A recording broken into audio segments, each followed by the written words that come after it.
how would you define leadership maybe for someone who doesn't fit your typical target audience?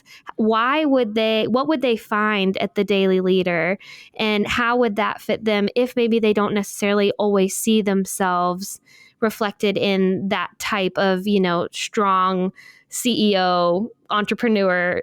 A lot of the people listening may not view themselves as an entrepreneur. So how would you, I guess, pitch that vision for leadership to someone new? That's such a great question. Yeah, I was actually hoping you were going to eagerly jump in and I asked Corey Carlson the same question. I had Corey Carlson on, and he was like talking about all this cool stuff, and I was like, yeah, what about for like a young mom or something? And he was like, I haven't thought about that. I should probably think about that. I was like, yeah, it's just a different context. Yeah. And I'm left in awe. And Taylor can attest to this, especially with watching Janelle become a mother of twins. I was going to say, I think about Becca and Janelle a lot. Yeah. Yeah. And not only do they have to sort of put up with us in some ways, right? And I do think we are supportive husbands and fathers. I would give myself at least a B as a husband and dad. I wouldn't give myself an A, but I'm definitely average or better, right? And I put a lot of effort into being a husband and dad. Right. And I had a very, very incredible father who modeled that for me in a really great way. And so I kind of know when I'm slacking, because I'm like, oh, I never saw my dad not do this. So I better show up. Yeah. If he can do it, I better show up. Right. And having said that, I'm left in awe, right, at what I see Becca do, because the way that she loves our children and the way that she loves me is remarkable, and it's moving, and it's extraordinarily sacrificial. And I notice oftentimes that when I compare the level of sacrifice that I make to what I see Becca making, I'm occasionally embarrassed, because I'm I would never do that. And Becca eagerly does. And I'm just that's I need to really reconsider what my priorities are. And then sometimes I'm just moved and humbled by the fact that she would be willing to forego some of the things that she chooses not to do, or, she could approach her role as a wife and mother in many ways and chooses to approach it in a very sacrificial way. And so I think leadership in the home, more so than anything that I can pinpoint, more so than even providing, which is what I see as being my role number one as a husband and father, especially because the way that we arrange our home economics is literally it's my that's where the money's coming into the house. Yeah, it was hey, which one of us is going to go make money? You are. Yeah, the risk conversation is all there, and there's mortgage and groceries that have to be bought every day. Right. Yeah. And she's hey, dude, that's your thing. Go get that. Go get that money.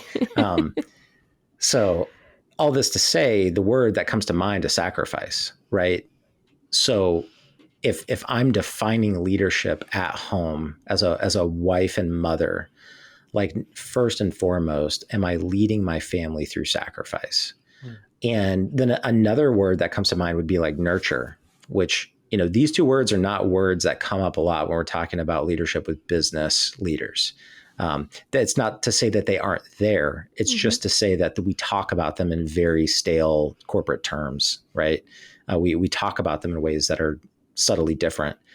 But I think about nurture being another key thing that I watch my wife do on a day-to-day basis, that I just am blown away at her empathy, her ability to listen, her ability to ask really good questions, her ability to teach our children to breathe and calm themselves and actually articulate their thoughts and their feelings. Whereas I know how to steamroll really well. I'm very gifted at that part, right? I know how to raise my voice and be boisterous and commanding, but to nurture my children and to steward their emotions is radically challenging for me. And I see her do it with what to me appears to be total ease. Right. And so, I would offer those two things for a stay-at-home mom or a stay-at-home dad who feels disconnected from maybe some of the traditional sort of corporate driven, sports driven, government sort of leadership that we see on display all the time. And I would say if you can measure those in your life in some sort of qualitative way, like you can ask yourself, well, how have I been sacrificial for the people in my home? How have I been nurturing to those two people? Insofar as you've done that, you have been a leader, and probably a pretty good one, honestly. Yeah. And an important one for sure. That's good. Sorry, that was long-winded. I was long-winded, but you don't have to apologize. It's all good. It's all good. Neither of you have to apologize for being long-winded here or there. I received the apology. I received that. Thank you. Thank you. I'm just going to only hope the audience does. Yeah. Well, if they're still listening, they're still here. Yeah. It's a great question, Nikki. I think somebody listening that's like, hey, I'm not a CEO. I don't run a church. I don't have my own business. I don't leadership is at its core influence. Yeah. Like it's just influence. And so leadership in business is influence for results. What results do I want to get by the influence that I have on other people? And in a little bit of the same way, influence and leadership is still the same at home. It just looks a little bit different. But like Brad was talking about, the influence that Becca has on the kids is incredible. And that is leadership. And I am always influencing myself, and I'm always influencing others. Always, always, always, always. It's just which direction and how. So for me, like the guidance that I've gotten from my wife, guys, our kids, they've gotten better, but they'd wake up, and no matter what time Taylor has twins, by the way. I don't know if we've mentioned that yet. Twins that are under a year old. Yeah. They're coming up on 10 months here in 5 days. Yes. And they've just recently, one of them slept well for a number of months. The other one has not, and still loves to wake up at 3 a.m. and just play. Just in a bed. Just having fun. Yeah, she's having a good old time. She just sits straight up. Whatever the heck you're doing, girl, good for you. But Janelle, every single morning, like I'm exhausted. I don't know about you guys. When I get up at like 6 a.m. or 5:30, whatever time I get up, I'm tired. I don't want to talk to anybody yet. I haven't woke up.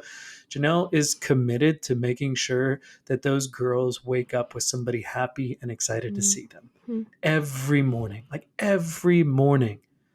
That's influence. You have to influence yourself first to make that choice, and then you get to influence somebody else. So you are having an impact. So, I think if you were to come on to our show and go, hey, this doesn't apply to me, I go, actually, it really does, because at its core, we're all just humans. So we're taking some stuff that actually is for humans, but humans in maybe a corporate world or a nonprofit world. But all those things, they're still true. It's how do I be healthy? How do I influence myself? How do I influence others?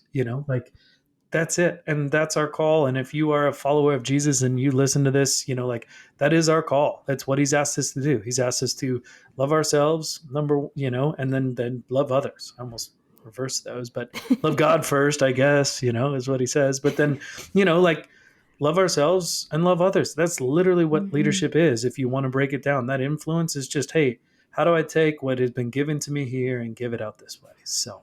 Yeah, I would echo that for sure. I think when I asked the question knowing what I would offer as an answer if I was answering from your team, because I feel like I'm a part of your team and I want as many listeners to join the Daily Leader as possible. And I want that because I actually think that it would be beneficial. I don't like recommending things that are just to fill space or whatever. The way that I view it is so similar. I think that when we're thinking about leadership, it really is a human issue. It's not about, when you really strip it down, it's about how are we interacting as humans for the good of whatever we're working towards or whatever's happening around us, the world around us. And when I listen to the Daily Leader, I could not feel more different than some of the guests that you have, because they are these like well-established CEOs of multiple companies. But I hear them talk about attachment styles, and that's interesting to me. Or I hear them talk about how fear plays into the decisions that they've made. Or I hear them talk about the mistakes that they've made as they've been leading.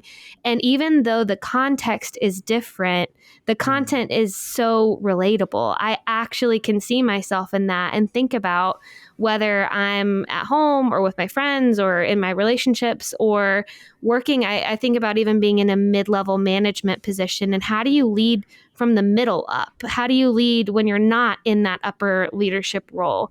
Those have been a lot of questions that I've had in my career so far. and I find inspiration and I find some solutions and some ideas from the conversations that I'm hearing on the Daily Leader, where you have people who have occupied all of those different roles and all of those different places. And so at the end of the day, leadership is a people-centered thing. And we are all people trying to just live the best life that we can in this slice of life that we've been given. And so I think that you will find, if you're listening, I think that you will find yourself in these conversations, like I said, even if the context looks a little bit different.